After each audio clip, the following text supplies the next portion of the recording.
আসসালামু আলাইকুম এভরিওয়ান। আসলে যারা কাঁচা মাছের তরকারি খেতে পারেন না তাদের জন্য এই মাছ ভাজিটা, কারণ আমার ফ্যামিলি বা আমার বাচ্চারা কাঁচা মাছের তরকারি খেতে পারে না, তাই সবসময় আমি এভাবে মাছ ভাজি করি। তবে দুই একটা মাছ ছাড়া প্রায় মাছই এভাবে ভাজি করা হয় বা ভুনা করা হয়। দেখুন আমরা কিভাবে মাছের ভুনা তরকারি বা ভাজি তরকারি খাই। প্রথমে আমি মাছটাকে ভালো করে ধুয়ে কিছুক্ষণ রেখে পানি ঝরিয়ে নেই। এরপর মাছের মধ্যে একটু হলুদের গুঁড়ি, একটু মরিচের গুঁড়ি এবং পরিমাণ মতো একটু লবণ দিয়ে মাছটাকে ভালো করে মাখিয়ে নেই। প্যানে তেল দিয়ে প্যানের তেলটা গরম করে তার মধ্যে মাছগুলোকে উলট পালট করে ভালো করে একটু লাল করে ভাজি করে নেই।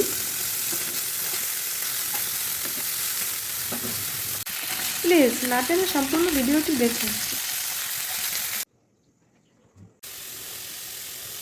এরপরে প্যানে তেল দিয়ে আবার তেলটাকে গরম করে তার মধ্যে পেঁয়াজ কুচি দিয়ে পেঁয়াজটাকে ভালো করে ভেজে নেই।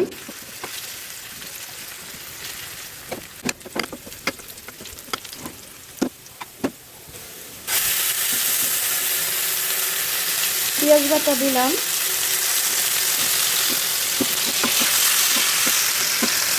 পেঁয়াজ বাটা ভালো করে ভেজে নিতে হবে। পেঁয়াজ বাটা দেওয়ার পর তেলগুলো ছিটছে শুধু, তাই পরিমাণ মতো লবণ দিয়ে দিলাম, কারণ লবণ দিয়ে দিলে আর বেশি ছিটবে না। তাই পেঁয়াজ বাটা ভাজার আগে একটু লবণ দিয়ে ভাজি করবেন, তাহলে আশেপাশে ছিটবে কম, তেলটা তেমন একটা বেশি ছিটবে না। পেঁয়াজ ভাজা হয়ে গেছে।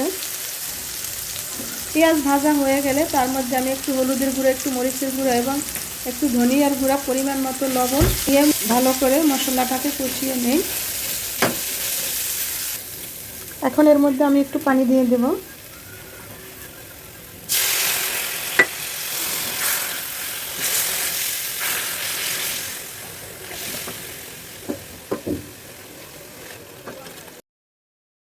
হাফ চামচ রসুন বাটা দিলাম।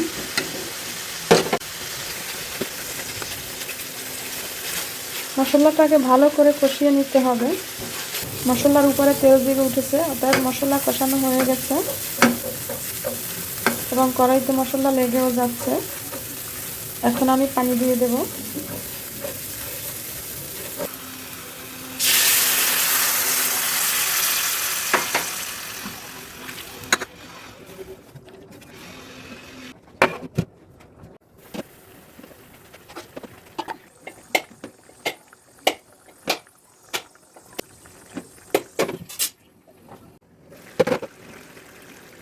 মাছ সিদ্ধ হয়ে গেছে, কাটা টমেটোর পিসগুলো এবার দিয়ে দিলাম।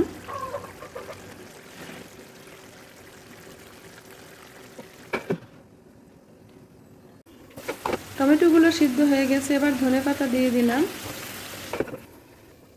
তো ভিডিওটি না টেনে সম্পূর্ণ দেখার পর লাইক কমেন্টস করবেন এবং এরকম আরও নতুন নতুন ভিডিও পেতে আমার চ্যানেলটি সাবস্ক্রাইব করে পাশে থাকা বেল আইকনটি ক্লিক করুন। আল্লাহ হাফেজ।